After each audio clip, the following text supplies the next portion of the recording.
Hi all, this is Skate, and this is the British Tier 9 medium tank, the Centurion 7-1. It's not the VK7201, which I should be making a video on, and one I said I'd make a video on and already started on. But I got distracted. Now I've got all my footage for the VK7201 video, it's all ready to go. This weekend though, I just wanted to play something I haven't played in a while. And it was this. I jumped through a couple of tanks, playing some things I haven't played in a while. And I forgot just how much I like this tank. It's fantastic. So I wanted to make another video on it. Hence, here we are.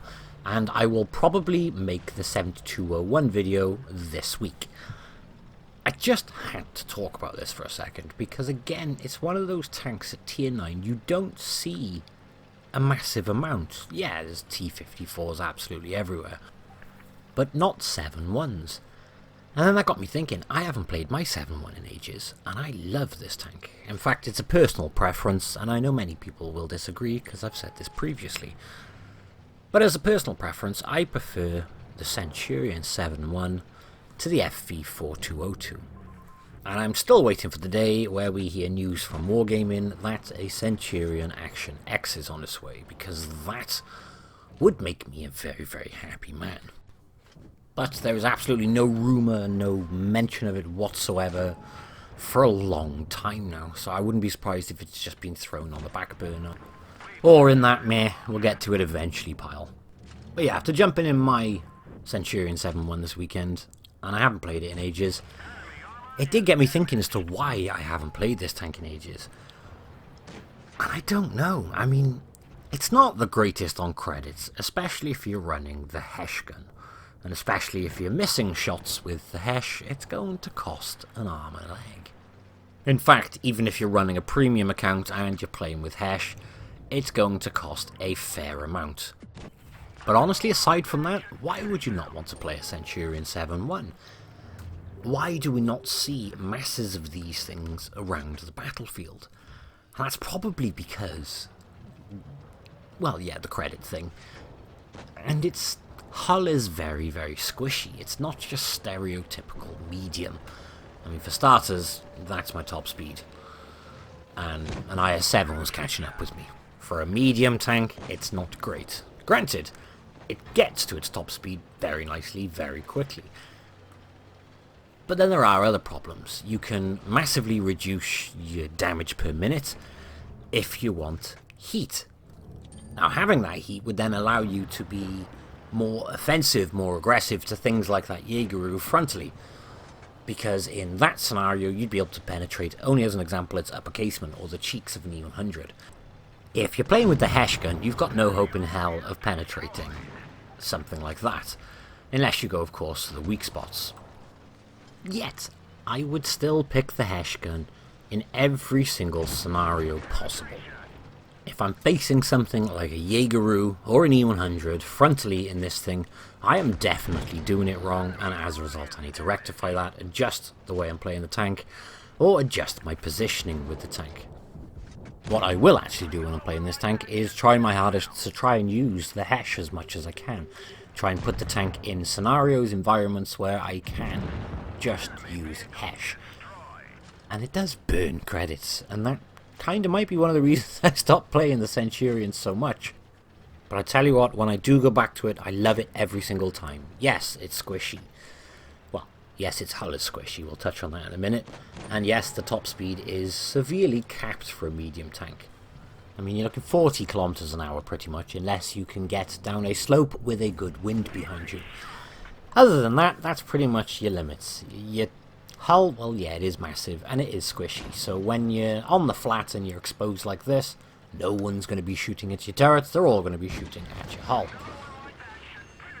But that's not how this tank should be played unless you're in this sort of circumstance where you have no other option. If, on the other hand, you can get this tank in the environment where you're using the ridges, you're using that monster gun depression, all of a sudden, this thing is very, very nasty, especially if you're playing it at medium ranges, because playing this thing at medium ranges, your gun will never let you down. In fact, you can play this gun at any range and the gun will never let you down. And then because of that gun depression, and then because of the gun mantlet, it's very tough hull down. Now that being said, if you want to penetrate one of these things, go for the roof above the gun mantlet when it's hull down, and you can penetrate that. However, at medium range, if you're going up, quickly getting a shot off with the amazing accuracy and getting then straight back down, it's not exactly an easy shot, so you will produce plenty of bounces from that. And that's the environment you want to be... Such a bad shot. But I did track him in position to allow someone else to do more damage. But no, seriously, that's the environment you want this tank in every single time. And if you can get that environment, you're going to do absolutely fine. And the squishy hull doesn't put me off playing this thing. And the size of the hull and the limited top speed, however negatives they are about the tank, they don't put me off playing this thing. However, I can understand while I'm talking actually why that would put people off, because it's not your stereotypical medium playstyle. I think when a lot of people play mediums, they want to just drive like a bat out of hell. Or rather, if I'm comparing it to something like the T-54, you can go in the T-54, you can brawl, you can be aggressive as hell, and you can come out sometimes completely unscathed, or with very little damage done to you in comparison to what's been done to what you just YOLO'd into like a head case. But with this, it's not. It's a calculated game. You have to be very calculated playing this tank to make sure you're doing the right thing, to make sure that you are not overexposing yourself, you're not making stupid mistakes, like I'm about to several times, by the way. In fact, this little engagement on the hill nearly goes horribly wrong for me. I mean, in that scenario I did absolutely zero damage, but I did take a big shot off him. And the same thing's going to happen in just a moment. But nonetheless, it is a tank I think you've got to be calculated on. It's a thinking man's tank. It's a patient man's tank. And in those circumstances, I mean, here's another fluff. I shot his turret. Great. Yeah, in those scenarios when you can be patient and you can pop the ridgeline, work it without trying to overexpose yourself. Here, I have to overexpose myself so that Foch can get into cover. But again, I'm trying to tuck in as much as I can close, so there's nothing but my turret exposed, which again saves you in that environment. And I've also just realised I haven't really provided much in terms of useful information in this video. More than anything, I haven't played this tank in ages, so I kind of just wanted to waffle on about it. I think it's because it was literally in the garage, like, oh, there's a tank I haven't played in ages. I liked that tank. Get in it. Oh my god, I love this tank. And then I played it for like over an hour or so. And I just enjoyed every part of it. So I think more than anything, I just wanted to make a video waffling on about it. I did make a proper Centurion 7.1 video, which was a lot more in-depth in terms of useful information. So if you are on this tank, and you're not enjoying it, please don't give up. It turns in to be something absolutely beautiful.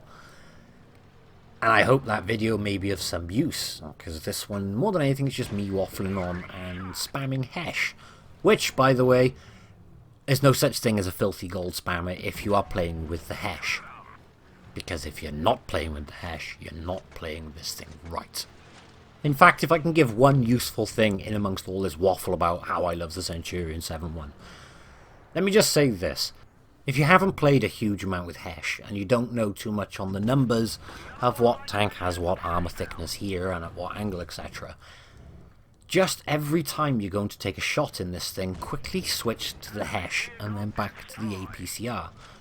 It will cost you in the short run, it may cost you time, which may cost you some games. But in the long run, once you get used to what you can penetrate at what angles with that Hesh, all of a sudden you're going to be racking up much higher damage numbers. And also module damage, that's a huge factor on this one, because the Hesh penetrates so well.